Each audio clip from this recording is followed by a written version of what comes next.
Bismillahirrahmanirrahim. Assalamu alaikum. Hope all of you are fine. Now we are going to start our third lecture of education for class 8 and 9th for the month of August. ठीक है, last lecture में हमने पढ़े थे effects जो कि learning factors जो कि लर्निंग को अफेक्ट कर रहे होते हैं। 3 फैक्टर्स पढ़े थे हमने, एक फ़िज़िकल हेल्थ, एक होम इन्वायरमेंट और एक साइकोलॉजिकल हेल्थ। अब आज जो बाकी रिमेनिंग फैक्टर्स थे वो हम पढ़ लेंगे। पहला हम पढ़ेंगे आज motives and individual needs.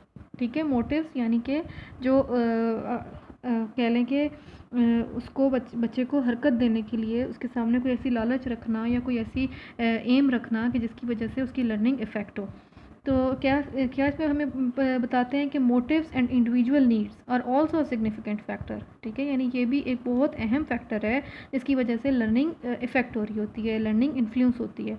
Motives actually work like a destination towards which one heads. ठीक है, यानी इसका क्या तरीक़ाकार होता है, यानी एक मकसद हमें नज़र आता है, उस बच्चे को एक मकसद नज़र आता है कि शायद इसके लिए जो है वो पढ़ रहा है या सीख रहा है या इसके लिए वो एफर्ट्स डाल रहा है सारी।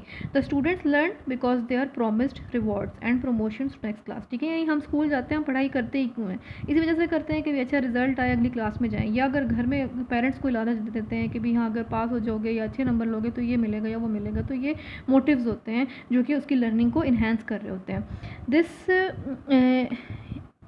This incentive spurs them up to be active in class. इसकी वजह से क्या होता है कि वो क्लास में अच्छे से परफॉर्म करता है। Good grades, honour rolls, praise, performance test and class rank are familiar motives that initiate the child to learn. ठीक है, यानी एक अच्छा ग्रेड उसे मिल जाता है, उसके बदले में उसको इज़्ज़त मिलती है, उसको अप्रिसिएट किया जाता है, उसके परफॉर्मेंसेस अच्छी जानी जाती हैं, उसको क्लास में एक अच्छा मकाम मिलता है। ये सारे हमारे सामने मोटिव्स के तौर पर काम कर रहे होते हैं। Rewards and punishment direct student towards better learning.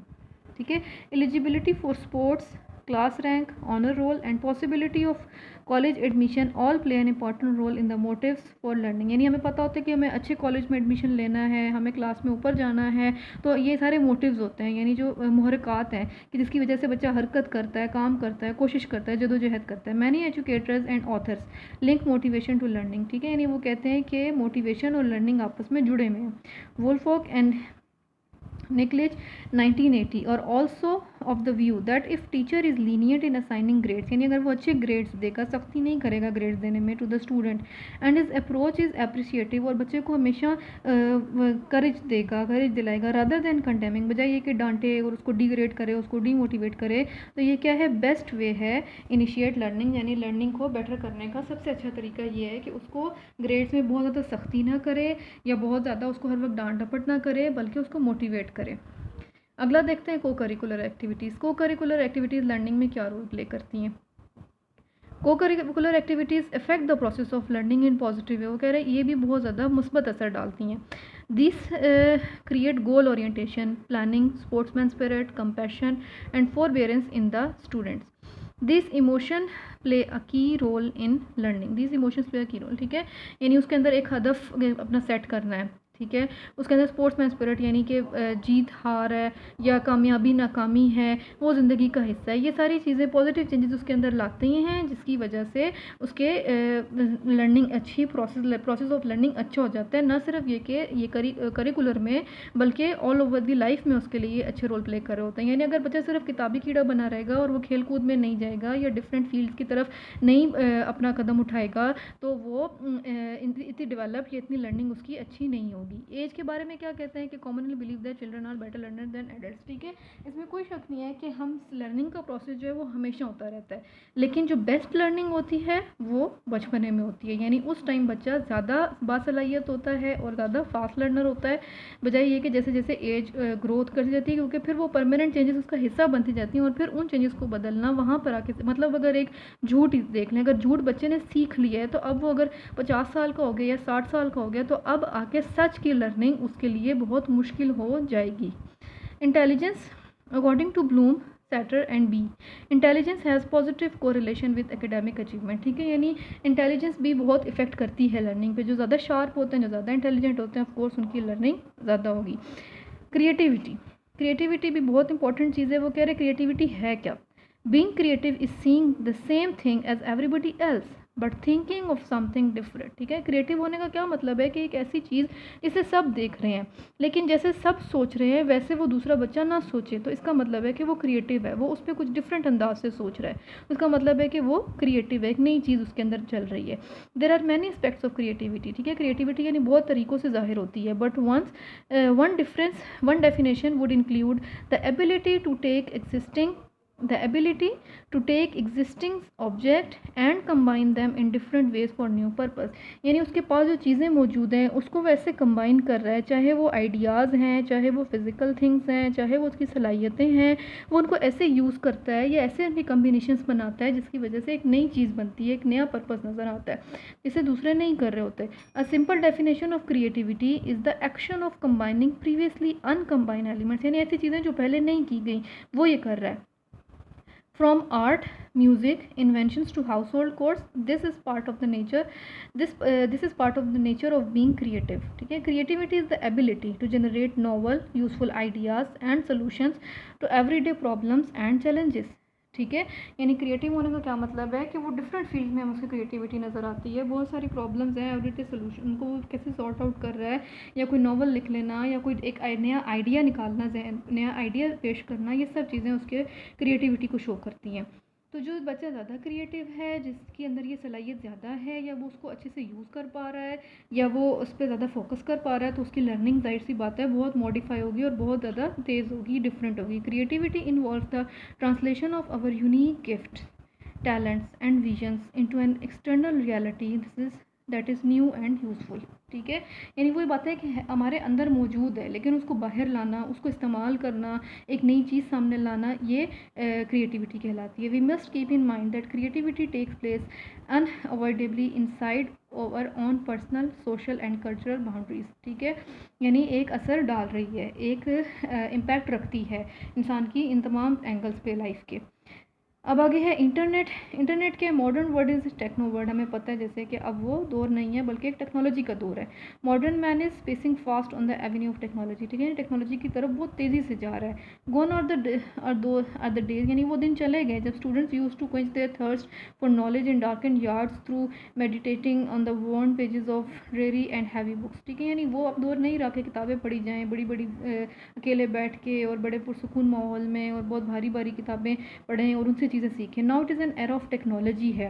The students of the present era consult internet whenever they encounter any student study problem. यानी उनको कोई भी ऐसी चीज़ रिसर्च करनी है, कोई भी ऐसी चीज़ जो नहीं समझ आ रही, या कोई भी ऐसा मसला जो हल करना चाहते हैं, तो सबसे पहले वो इंटरनेट पे ही जाते हैं।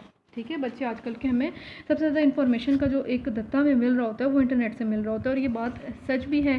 पहले दौर में इंटरनेट था नहीं, तो वजह से लोग किताबों से ही चीज़ें ढूंढते थे, लेकिन आज अगर किसी को ज़रूरत है तो उसको इंटरनेट पर सब कुछ मिल जाएगा। Researches have shown that internet has a non negotiable influence on the academic achievement of the university student. यानी यूनिवर्सिटी लेवल पर देखा गया है कि इंटरनेट के थ्रू बहुत सारी नॉलेज बच्चों ने गेन की है और बहुत सारे अच्छे रिजल्ट हमें मिले हैं, जिससे पता चलता है कि लर्निंग पे इंटरनेट भी इफेक्ट डाल रहा होता है। लास्ट हमारे पास है टेलीविज़न। ठीक है, television impact on reading and other academic skills depend not only on the amount of television watch but also on what is being watched as well as the age of the student. यानी वो कह रहे हैं television किस चीज़ पे असर डालता है, एक एकेडमिक स्किल्स पे डालता है, ठीक है, और दूसरा रीडिंग पे डाल रहा है। रीडिंग पे और एकेडमिक स्किल पे टेलीविज़न का देखना असर डालता है, लेकिन कैसे डालता है कि कितना देखा जा रहा है, अमाउंट कितना देखा जा रहा है और क्या देखा जा रहा है। ठीक है, यानी घंटे के लिए देखता है, 3 घंटे के लिए देखता है, और आखिर देखता क्या है बच्चा उस पर।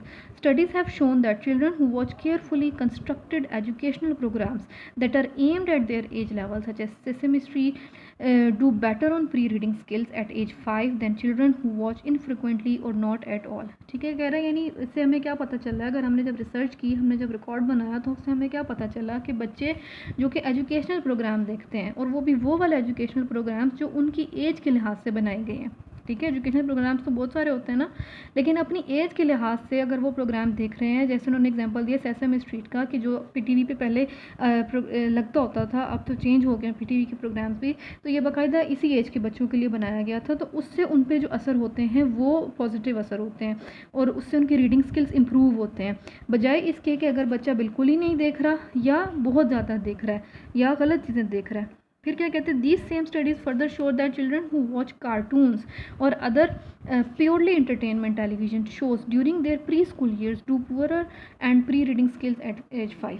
ठीक है, यानी ऐसा बच्चा जो सिर्फ कार्टून ही देखे जा रहा है, जिसमें कोई भी एजुकेशनल प्रोग्राम नहीं है, कोई भी एम नहीं है और सिर्फ इंटरटेनमेंट ही वो बच्चा ले रहा है, तो उसकी रीडिंग स्किल्स वो कह रहे हैं कि अपने इस टाइम पर एट द एज ऑफ 5 अच्छी नहीं होते, बल्कि बुरे असरात होते हैं उसके।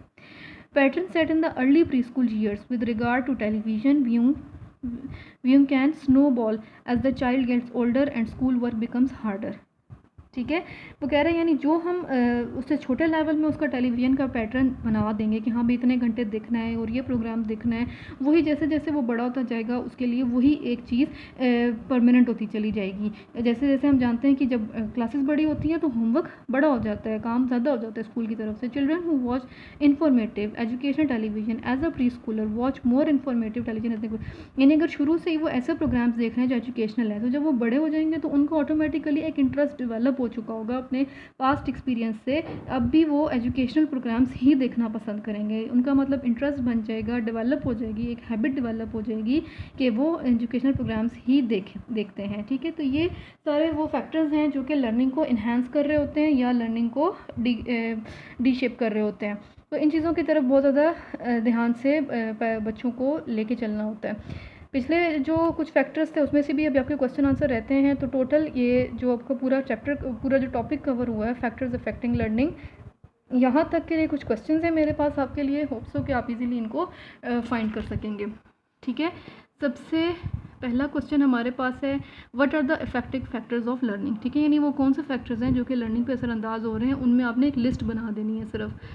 नंबर 2 है how physical likeness effect the student personality. हमने देखा कि भी अगर फिजिकली वो फिट है या अनफिट है, दोनों तरह से उसकी लर्निंग पे क्या असर होता है, इसमें आपने लिखना है, दोनों तरह से लिखना है कि अगर वो फिजिकली हेल्दी है तो लर्निंग कैसी होगी या उसकी पर्सनैलिटी कैसी होगी, और अगर लैक करता है तो सॉरी नहीं, दोनों तरह से नहीं देखना, इसमें आपने देखना है हाउ फिजिकल लाइकनेस। ठीक है, यानी अगर वो कमज़ोर है, इल है, तो उसकी पर्सनैलिटी पे क्या क्या चीज़ें नज़र आती हैं।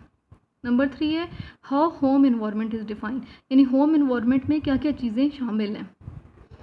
नंबर 4 है how home environment effects child learning, इसमें आपने बताना है कि होम इन्वायरमेंट कैसी हो तो चाइल्ड की लर्निंग कैसी होती है।